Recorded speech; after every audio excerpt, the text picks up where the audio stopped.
Welcome back. You're watching Sports Tonight. We're broadcasting live from Channels TV Sports Center in Lagos, Nigeria. And we're taking a look at the 2017 WAFU Cup. It's ongoing right there in Ghana. Team Nigeria, the Super Eagles, there in the semi-finals. They'll take on Benin Republic, while Ghana, the host, will take on Niger Republic. But let's leave that for now. But we'll still take your comments, questions, suggestions, whatever you want to talk about as regards that one. Keep it coming on Twitter, Channels_Sports, Facebook, Channels-Sports. Let's talk about basketball in Nigeria. Remember that FIBA gave the country up until November the 30th to resolve all of the crisis that is going on. We have a communique right in front of us signed by residents of the Nigeria Basketball Coaches Association, Nigeria Basketball Referees Council, and the Nigeria Basketball Technical Commissioners Association, the TCA. And they met after the finals of the Kwesi Premier Basketball League in Kano that ran from the 3rd to the 9th of September this year.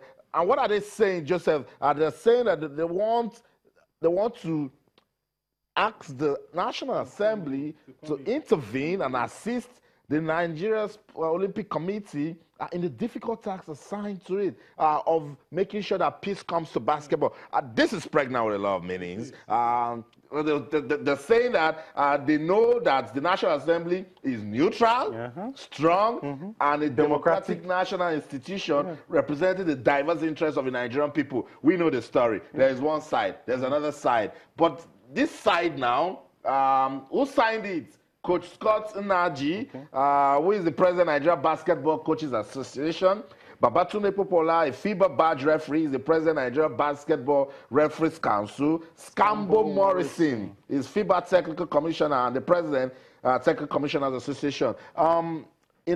In the end, what matters is let peace come to basketball in Nigeria. Yeah, we know that. But when it's coming from the Kwesi group, if you want to put it that way, or from Tijani Umar group, it would be viewed with suspicion. First of all, they said that it's almost as if they are passing technically a vote of no confidence on the NOC, trying to get the National Assembly to get involved. That will sort of create a lot of suspicion, from the KIDA function. They would always feel that since it's coming from this group, it cannot be said to be a reality. But anyway, I think it's peace in Nigerian basketball is much needed at this point. What the players have shown that they are good enough, that indeed there is no problem with among themselves, but the authorities are the ones that need to sort themselves out, and seriously too. I just hope that irrespective of whoever comes in, it's important that the ministry steps in, the NOC steps in. They've made the mention of the ministry, they made the mention of the NOC, and if they, of course, the National Assembly get them involved as well, because the problem is it's quite huge. When you look at the parties involved and the interest that they have, if you don't get them involved, these men have resources. That's right. You saw how they ran the Kwesi basketball tournament. It was successful. Not just that, the prize money was huge. So they are men of means, and even if you don't take care of their interests, they are capable of causing a lot of problems. And the deadline is approaching, and we haven't heard anything from the sports ministry as regarding if they would have another election. It's almost here. And we really need to act fast to resolve this issue before it deteriorates more than it has. I know. So that's it. We'll still monitor this communique. It's saying a lot, but all it gets was ensuring that when November 30th comes, good things will happen to basketball in Nigeria. But that's not the case for women's basketball. They pushed aside all of these talks. These are distractions. They braced the odds, went to Mali to win the Women's Afro-Basket Championship for the 3rd time. Nigeria first won the Afro-Basket in 2003, won the second one in 2005. And we have former D Tigress captain Mfonu Udoka. She's been there, done everything you can think of with basketball in Nigeria. And currently, she is the team manager of the D Tigress. Mfonu, good to have you on Sports Tonight. Hi, everybody. Fantastic. We're taking a look at women's basketball in Nigeria with what you saw in Mali. And you've been there. You've played for this country since 2003 to 2009. How far has the journey been for women's basketball?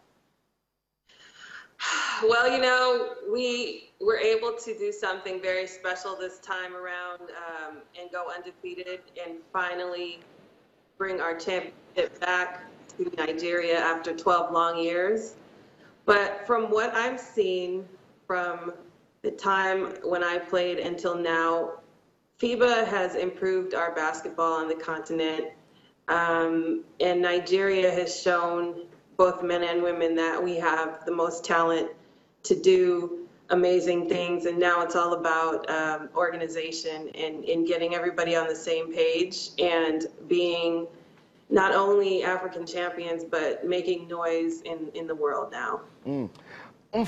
If it's not broken, don't fix it. This team that won in Mali, if we say, take charge of the team, go to the World Cup in Spain next year, would you touch the team?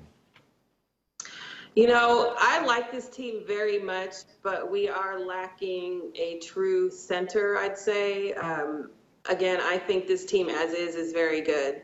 It can be better, but this team as is very good. I would only want to improve our inside game, and that would be by getting somebody who is, you know, maybe 6'4", 6'5", if that player is even available. But like you said, if it's not broke, don't fix it. But the World Championships is another level of talent and skill, and I think if we have the opportunity to make our team better, then we should, but not by many.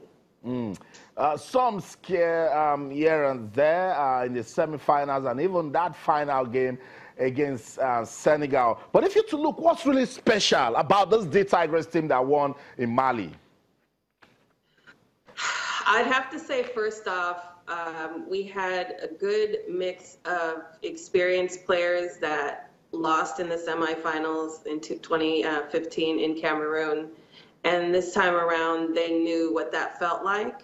And we also had a great coach who I believe in 100%, who has won with us before and did it again. So you don't really have to argue much about that, because winning is what counts at the end of the day.